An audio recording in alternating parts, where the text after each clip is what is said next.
Halo, kembali lagi bersama kami dalam Creative Movement Seminar Bergerak Itu Cerdas.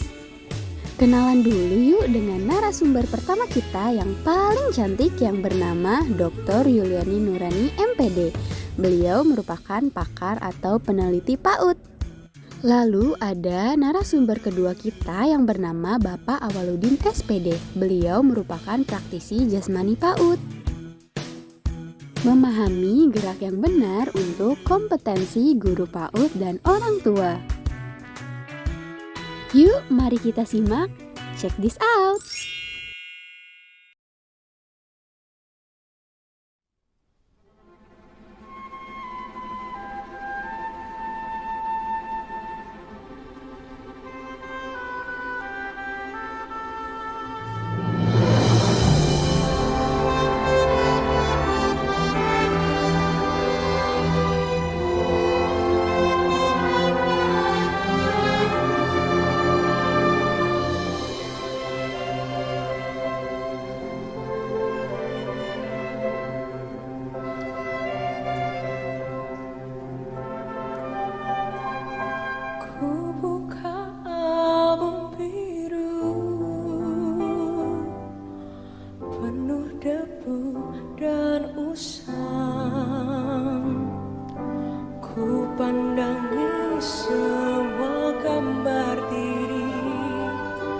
Kecil bersih belum ternoda, pikirku pun melayang.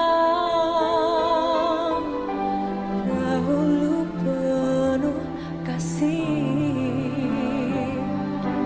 teringat semua cerita orang tentang riwayatku.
Wah, keren sekali ya penelitian tentang longitudinal anak usia dini yang sudah ditampilkan.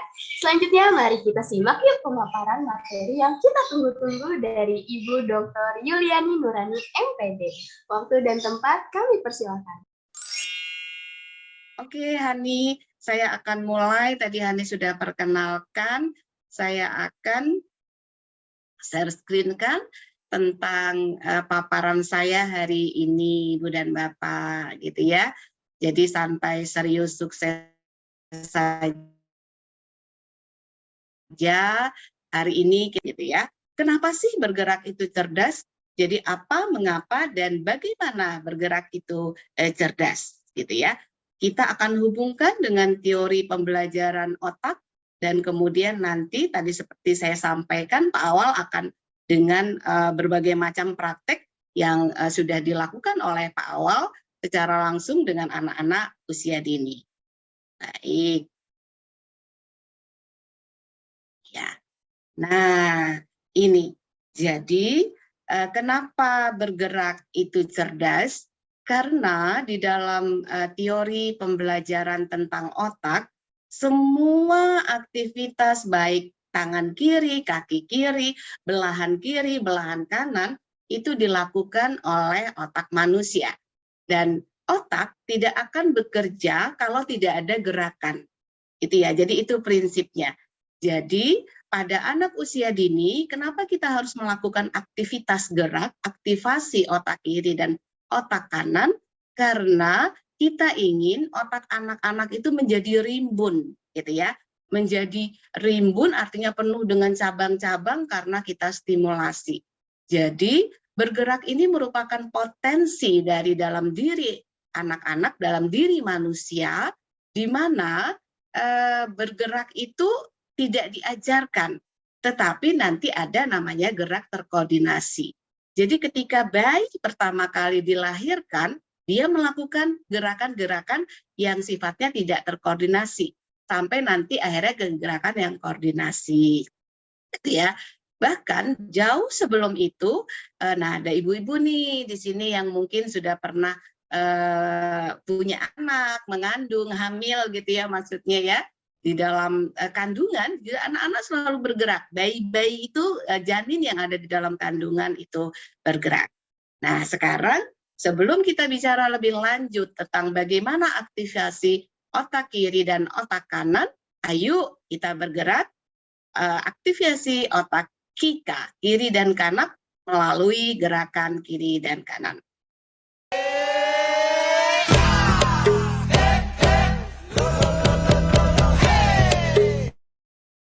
Ayo semua bergerak.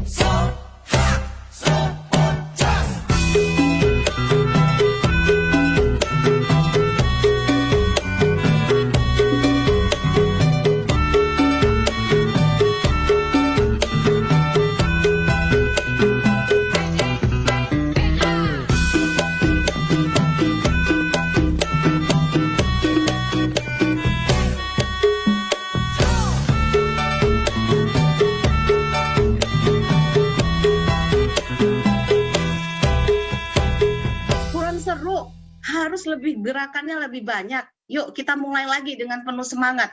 Yang di rumah boleh juga berdiri. Yuk kita mulai lagi ya. Oke, siap? Hani? Hani beri semangat, Han. Iya, Bu.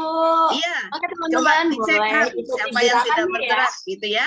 Oke, oke, kita mulai ya, kita besarkan nih sama Bu Yuli. Suaranya udah terdengar kan ya? Sudah terdengar tadi, Han?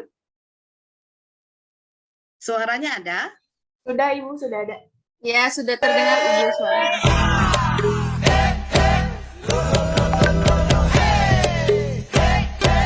Ini gerakan kiri kanannya.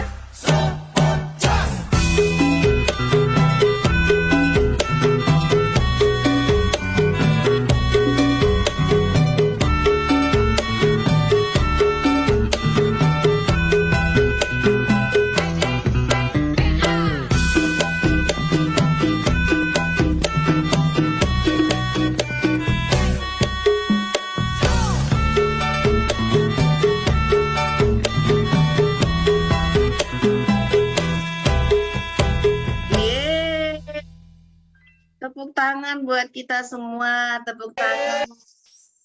Oke, baik, Ibu dan Bapak semua, peserta yang hari ini berkesempatan hadir, kalau kita lihat tadi, sesederhana itu ya, semudah itu ya, bagaimana kita mengaktifasi, menggerakkan otak kiri dan otak kanan. Bukan hanya dengan lagu itu loh, dengan apapun bisa.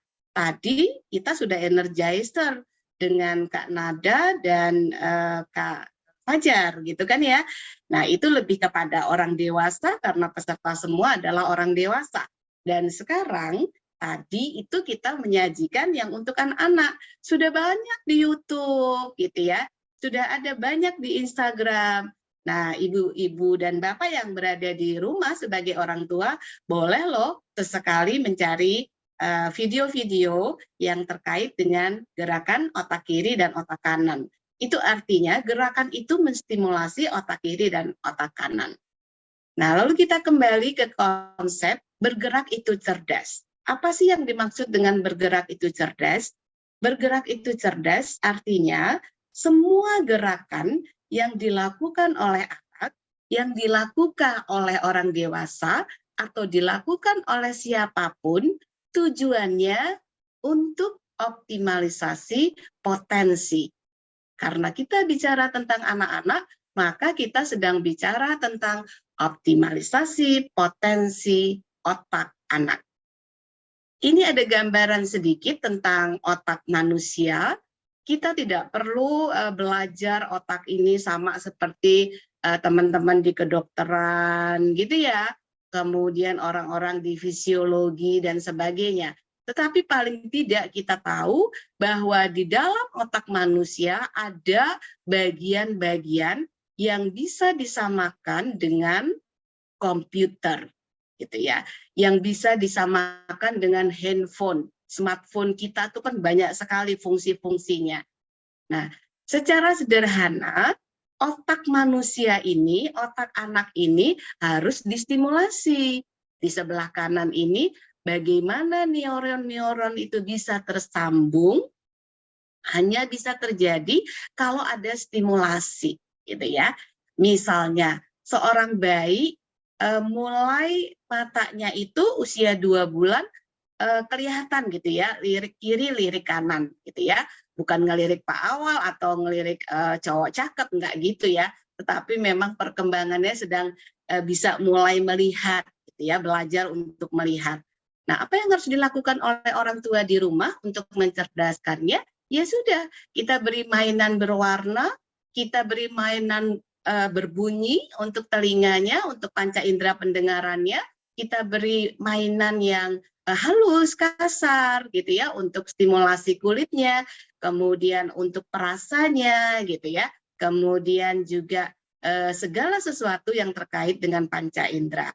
Nah, Bapak dan Ibu, pengalaman saya saat Banu besar, saat Bambi dan Bani, anak-anak penelitian itu menjadi besar, saya tidak lagi direpotkan dengan urusan bagaimana menstimulasi otaknya supaya mereka bisa mengikuti kegiatan belajar di sekolah, misalnya gitu, atau aktivitas lainnya. Karena mereka itu otaknya sudah tersambung dan mereka cepat sekali. Jadi kalau ada stimulasi, diberikan stimulasi, cepat nangkep ya. Jadi mungkin sebagai contoh gini, matematika itu kan sebagian orang mengatakan sulit gitu kan ya. Nah, tetapi dengan kondisi otak anak-anak yang sudah terstimulasi, kemudian memberikan pembelajaran matematika itu juga dengan cara bergerak, bisa nggak? Belajar matematika tapi dengan cara berlari, belajar matematika dengan cara berjalan, belajar matematika dengan cara jongkok, bisa nggak? Nah, kalau itu bisa, berarti bisa dong matematika itu tidak harus selalu duduk manis, gitu ya. Nah, itu. Nah, jadi sekali lagi saya mengatakan semua gerakan yang kita stimulasi pada awal-awal perkembangan dan dilanjutkan ke usia dini, ke SD, ke masa remaja, dan seterusnya, itu tujuannya adalah untuk merimbunkan otak anak. Ya, jadi kalau pohon yang rimbun, itu banyak dahannya, banyak rantingnya, banyak daun-daunnya, maka pohon itu menjadi rindang dan menjadi teduh seperti itu. Nah, karena kita tahu bahwa otak manusia itu bekerjanya karena ada gerakan-gerakan, maka pesan di bawah adalah didik dan ajari anak Anda sejalan dengan cara kerja otaknya. Gitu.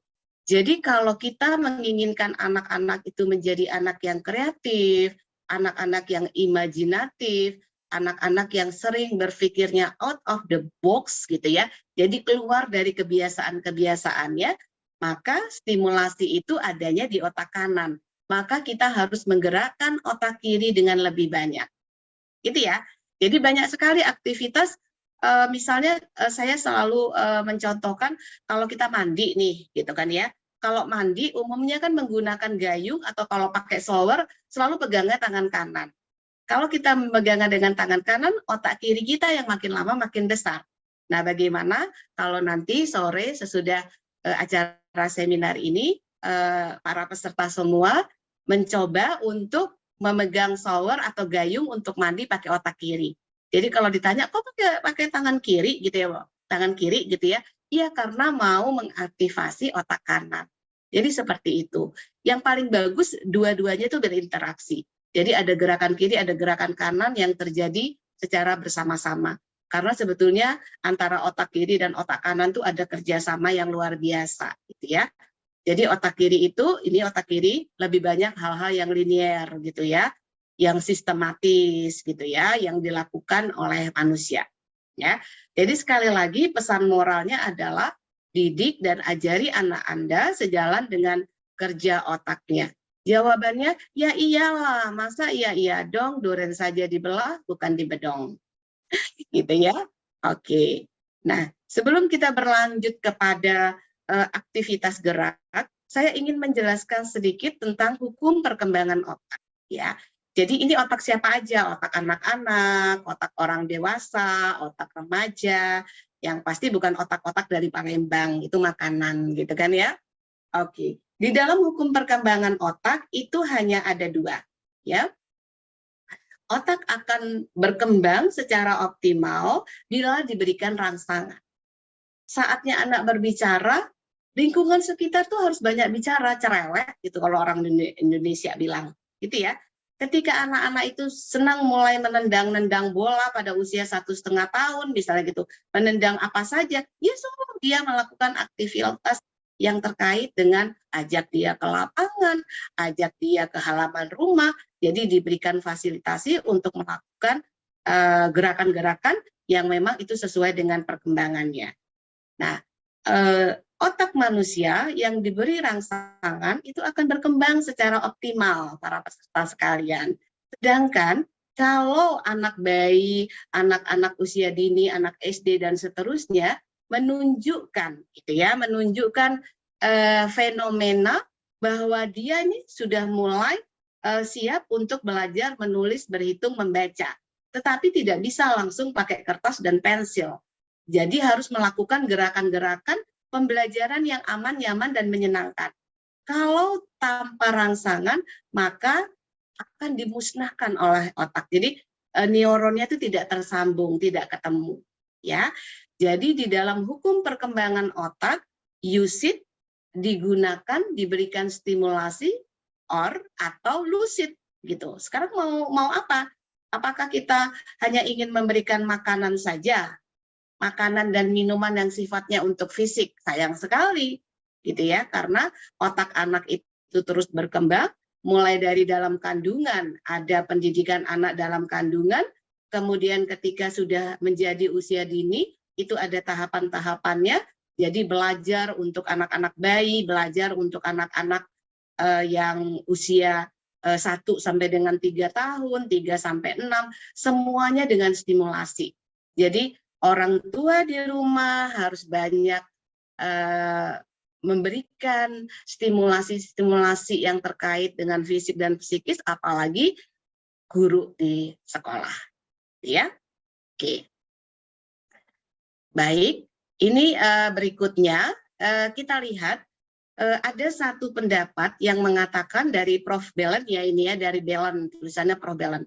Jadi banyak bergerak itu dilakukan dengan cara bermain, Ibu dan Bapak. Nah, makanya sekarang ini kita punya yang namanya kurikulum merdeka. Kurikulum merdeka adalah merdeka dalam hal bermain. Bermain dalam kajian kita hari ini adalah melancarkan kerja otak. Jadi anak-anak itu melakukan aktivitas apapun harus dengan bermain. Kalau anak-anak itu melakukan aktivitas dengan bermain, itu artinya dia bergerak. Kalau anak-anak itu hanya duduk manis, diam saja, berarti mungkin ada bagian-bagian otak yang tidak bergerak. Gitu ya. Aktivitas yang bisa dilakukan ya banyak ya, dari contoh-contoh yang ada ini, aktivitas-aktivitas gerak baik yang by design, yang direncanakan, maupun juga yang sudah terjadi melalui pembiasaan sehari-hari. Misalnya di sebelah kiri ini ada serombongan anak-anak usia dini dan SD dan sekolah dasar yang menuju ke sekolah itu jalan kaki. Bandingkan dengan anak-anak di kota-kota besar seperti di Jakarta, kemudian ini ada teman-teman dari Tarutung juga gitu ya, dari Sumatera Utara dan dari tempat lainnya, dari Jawa Timur, dari Surabaya, dari kota-kota besar manapun, itu mungkin sekarang ini anak-anak usia dininya ke sekolah itu lebih banyak diantar naik motor, naik mobil, naik sepeda gitu. Jadi aktivitas untuk menggerakkan badannya itu sedikit sekali. Ya. Atau misalnya ketika kita mengajak mereka untuk bermain, ini ya, bermain lompat, ini adalah bentuk-bentuk geometri, kemudian kita menggunakan desain, di mana bentuk geometri yang harus diinjak itu kita sebutkan misalnya merah, merah, merah, merah, kuning, kuning. Nah, nanti ada videonya dari teman-teman mahasiswa yang sengaja dirancang aktivitas creative movement, namanya gerak-gerak kreatif, di mana gerak kreatif itu untuk mencerdaskan anak. Sampai akhirnya belajar matematika dengan bergerak. Belajar bahasa literasi dengan bergerak. Belajar seni dengan bergerak. Seperti apa nanti kita lihat. Ya. Oke. Baik, ini kita langsung saja. Kita lihat ini adalah stimulasi bermain musik. Ya. Jadi anak itu menjadi cerdas dan peka ketika mendengarkan suara musik. Ya, ini diambilnya tidak sengaja, tetapi saya melihat ini adalah Arsen gitu. Oh, ternyata itu Arsen begitu didengarkan musik, apa yang terjadi? Kita lihat. Ini lagunya Genma, tunggu dulu ya kan lagu kan? Iya, asik ya.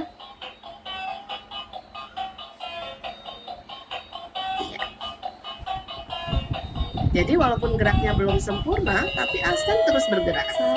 Ya kan? Kita biarkan saja gitu kan ya. Oke.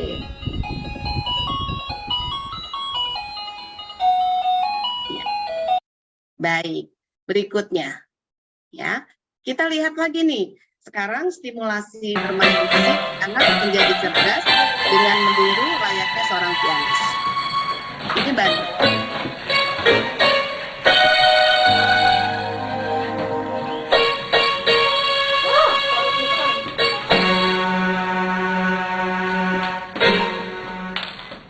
Nah, Ibu dan Bapak, praktisi sekalian, teman-teman mahasiswa, ternyata ketika kita memberikan stimulasi bermain dengan cara bergerak, itu juga bisa digabungkan dengan musik ya. Artinya gerakan itu kalau tidak dilakukan dengan iringan apapun, itu kan jadi seperti tidak bergairah gitu kan ya. Tetapi kalau dengan ada musik, itu gerakan-gerakan menjadi lebih bersemangat ya. Jadi bayangkan kalau senam misalnya gitu ya, senam aerobik nggak pakai musik gitu kan, rasanya sepi banget gitu kan ya. Nah, Ibu dan Bapak, ketika kita bicara tentang stimulasi ini adalah Banu. Pada saat ini pada saat itu ya, Banu ini di gambar video ini, Banu berusia sekitar 1 tahun gitu ya. Di rumah itu dia panggilnya Dedi gitu ya, Dedinya itu senang main musik, otodidak. Kemudian Bani, kakaknya, Bambi, juga otodidak. Nah, ketika Banu itu menjadi seorang pengamat, gitu ya, dia ingin juga mencontoh dengan berbagai macam gerakan yang dilakukan. Jadi ini kan Banu layaknya seorang pianis.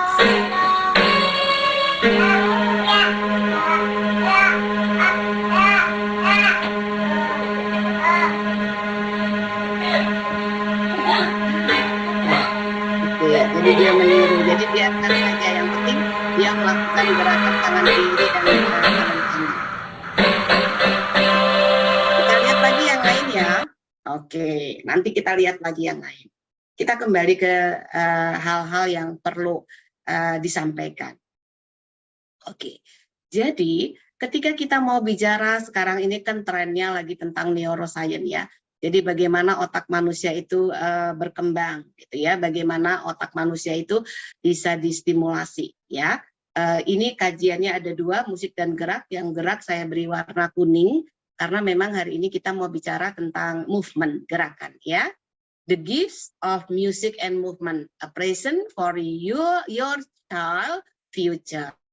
Jadi dengan memberikan satu hal yang terkait dengan musik and movement, musik dan gerak, movement, maka kita itu sebetulnya sedang membangun sebuah kemampuan yang ingin dimiliki oleh anak, gitu ya, melalui perkembangan otaknya. Apa saja sih kerja dari otak? Dari otak anak-anak itu mampu memunculkan creativity. Berbagai macam aktivitas kreatif itu dimunculkan dari otaknya anak-anak. Dengan cara apa? Dengan cara bergerak. Kemudian juga otak itu bisa melakukan problem solving, pemecahan masalah. Ya, jadi kalau kita menstimulasi anak dengan gerakan, berbagai macam gerakan di otak, suatu saat anak-anak itu bisa melakukan pemecahan masalah. Ya, tadi saya katakan mungkin masalahnya terkait dengan matematika, masalahnya terkait dengan sains, ya. Sekarang ini kan project based kita kan, atau juga kita ingin mengembangkan kemampuan anak, keterampilan anak untuk mendengarkan, listening, ya. Kemudian kita mau language and literacy. Jadi kita ingin anak-anak itu bisa menyampaikan pendapatnya secara sederhana kalau di usia dini. Sampai dengan di SMA, anak-anak itu bisa pidato di depan guru dan teman-temannya karena mau ujian, gitu ya. Jadi ada ujian pidato gitu kalau nggak salah tuh di pembelajaran bahasa Indonesia, ya, pelajaran bahasa Indonesia.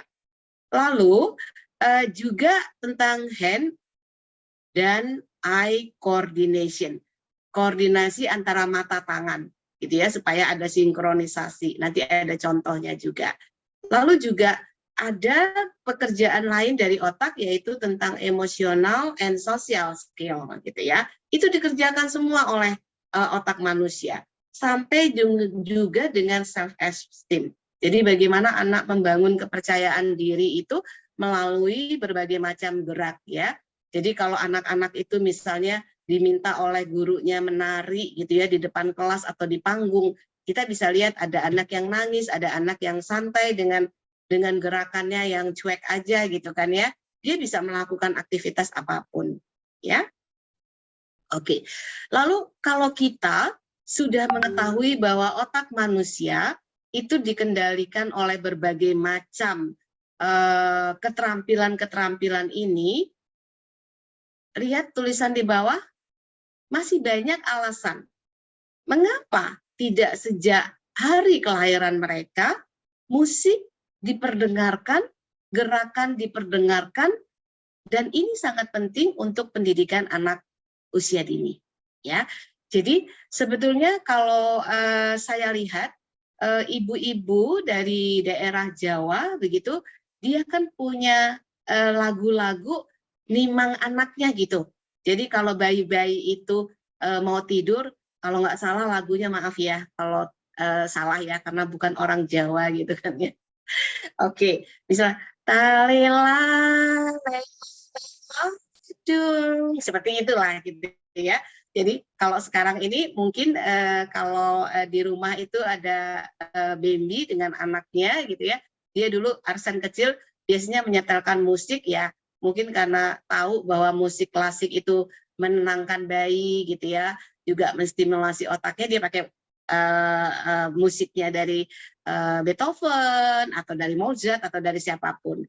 Kemudian sesekali saya dengar dia menidurkan anaknya dengan murotal gitu ya. Jadi, nah ini yang harus kita ketahui ya. Jadi walaupun hanya memperdengarkan murotal atau musik klasik, itu otak anak tetap bekerja ya, karena pendengarannya juga ikut bekerja. Oke.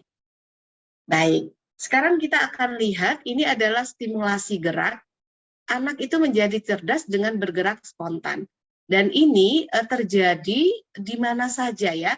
Pada anak-anak itu saya melihatnya sebelum melakukan koordinasi, gerak yang terkoordinasi, mereka biasanya melakukan gerak bebas, gerak spontan. Ya, ini ada 3 anak, keponakan dari Banu. Mereka sedang bermain hujan-hujanan gitu di samping rumahnya, dan alhamdulillah ibunya membiarkan, nggak apa-apa gitu. Saya setuju kalau dengan cara seperti itu. Kita lihat ya. Iya, happy.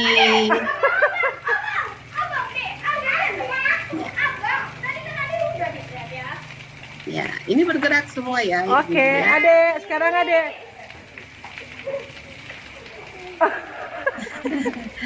Ya, oke, mereka happy sekali.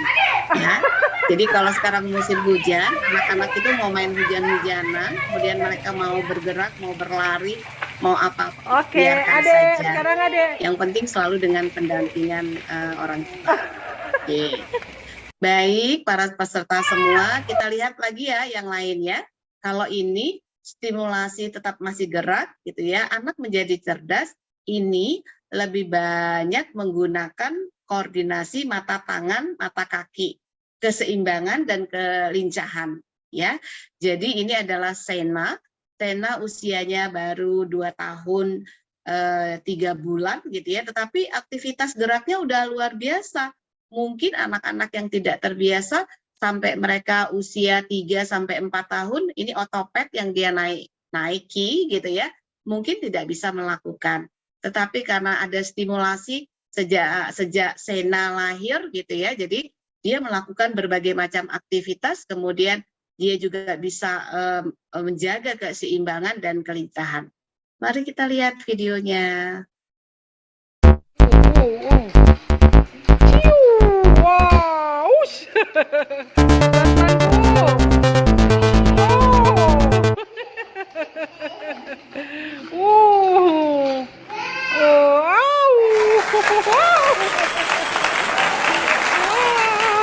Anak 2 tahun 3 bulan loh, gitu kan? Oke, kita lihat lagi ya yang lainnya. Oke, masih ini. Wow.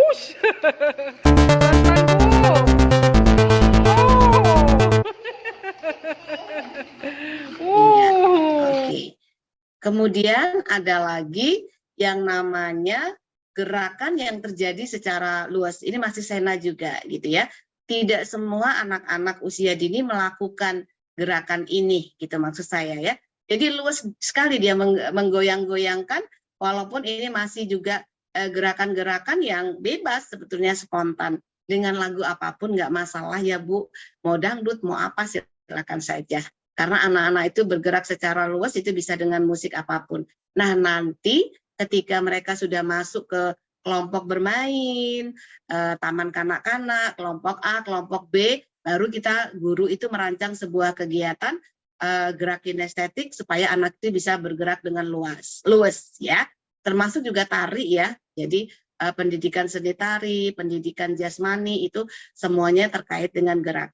Tetapi tidak terbatas kepada 2 bidang pengembangan itu ya. Jadi saya sedang memikirkan bagaimana semua kemampuan-kemampuan yang ingin dicapai melalui gerakan ya.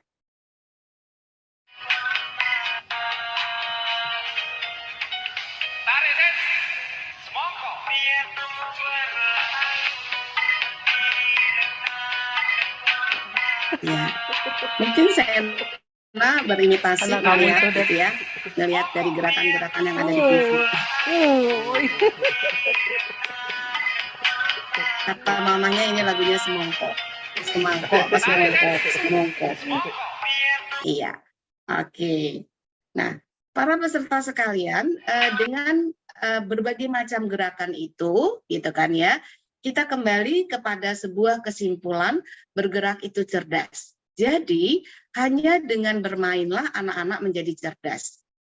Aktivasi otak kiri, kanan, kemudian melalui gerakan kiri dan kanan. Semudah itu loh. Semudah itukah? Jawabannya, ya iyalah. Masa iya dong? Duren saja dibelah, bukan dibedong. Ibu dan Bapak, teman-teman mahasiswa, praktisi PAUD dimanapun Anda berada, gitu kan? Saya hanya ingin membuka sebuah konsep yang selama ini dianggap yang namanya bergerak itu membuat orang tua repot karena anak berlari ke sana kemari. Guru juga sama, senang dengan lagu tangan ke atas, tangan ke samping, tangan ke depan, duduk yang rapi, jegrek sampai pulang, gitu kan ya. Nah, saya ingin mengubah sebuah paradigma bahwa bergerak itu cerdas, ya.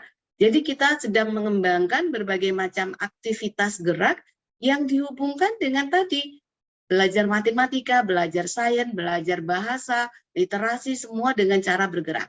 Karena bergerak itu bermain. Bermain itu adalah cara anak usia dini belajar. Ya, yang lain-lain kita serahkan kepada ahlinya, yaitu Pak Awaludin. Baik, Hani, itu saja. Terima kasih dari saya. Jangan lupa peserta sekalian, peserta bisa lihat di YouTube Aimaka PAUD untuk melihat berbagai macam produk yang sudah kita hasilkan. Baik, itu saja dari saya. Nanti kita akan lebih banyak bertanya jawab untuk lebih memantapkan apa sih sebetulnya bergerak itu cerdas dalam rangka kreatif movement seminarnya kita pada hari ini. Baik, Hani, terima kasih untuk sementara itu Ibu Bapak Guru, praktisi PAUD semuanya, teman-teman mahasiswa. Saya kembalikan ke Hani yang cantik.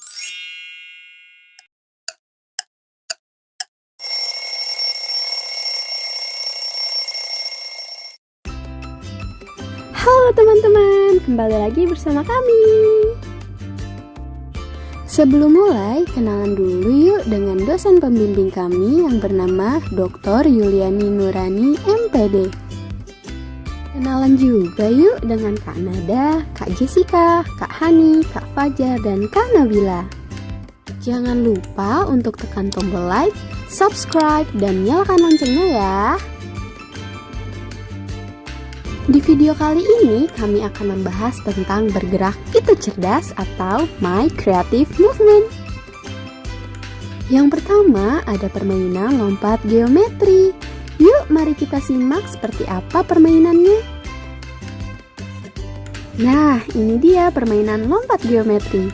Cara bermainnya yaitu anak mengambil satu benda dan melangkah pada alas yang sesuai dengan bentuk yang mereka ambil. Lalu, anak meletakkan bentuk benda yang sesuai dengan bentuk geometri tersebut pada tempat yang sudah disediakan.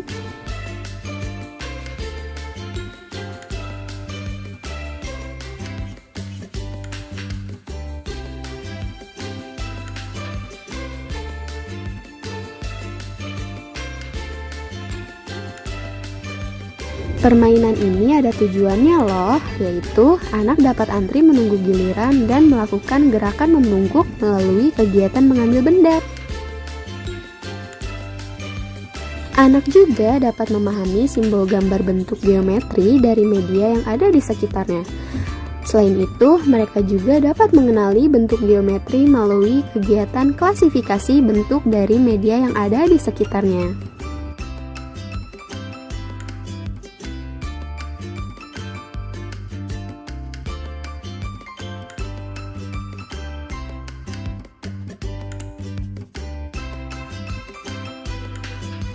Yang kedua, permainan halang rintang. Yuk, mari kita simak seperti apa sih cara bermainnya. Cara bermainnya yaitu anak akan melompat dan memindahkan bola dari sisi satu ke sisi lainnya. Lalu setelah melewati halang rintang, anak menyusun balok sesuai dengan tabel angka.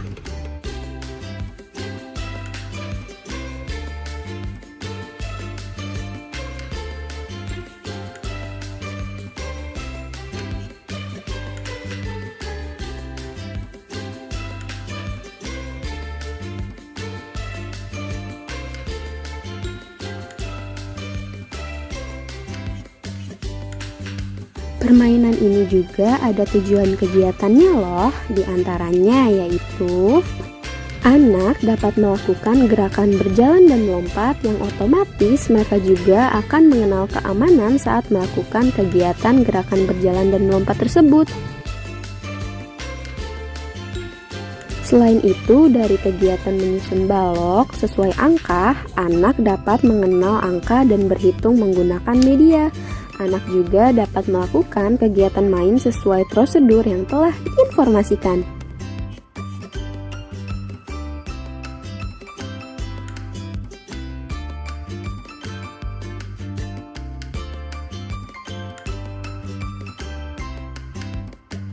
Yang ketiga yaitu permainan lompat bentuk dan warna. Yuk kita simak seperti apa permainannya. Cara bermainnya mudah loh, yaitu anak akan berbaris menjadi satu barisan dan satu persatu anak akan melompat sesuai angka yang tertera sambil membilang. Setelah sampai pada garis finish, mereka diberi kartu bentuk geometri dan mengklasifikasikan bentuk geometri yang sudah disediakan. Nah, dalam permainan ini juga ada tujuan kegiatannya loh, diantaranya yaitu anak dapat antri menunggu giliran, anak juga melakukan kegiatan fisik, gerak lokomotor dan gerak manipulatif, lalu anak juga dapat mengklasifikasikan bentuk geometri melalui media yang ada di sekitarnya. Yang terakhir ada permainan menghitung dengan memantulkan bola. Yuk, mari kita simak seperti apa permainannya. Permainan ini juga sangat mudah dimainkan loh teman-teman. Caranya yaitu anak akan memantulkan bola karet sesuai dengan paper number yang ada di depannya. Tujuan dari kegiatan ini yaitu anak berpartisipasi aktif dengan konsep FMS gerak lokomotor yaitu berjalan dan manipulatif yaitu memantulkan bola. Oke, sekian dan terima kasih. Thanks for watching.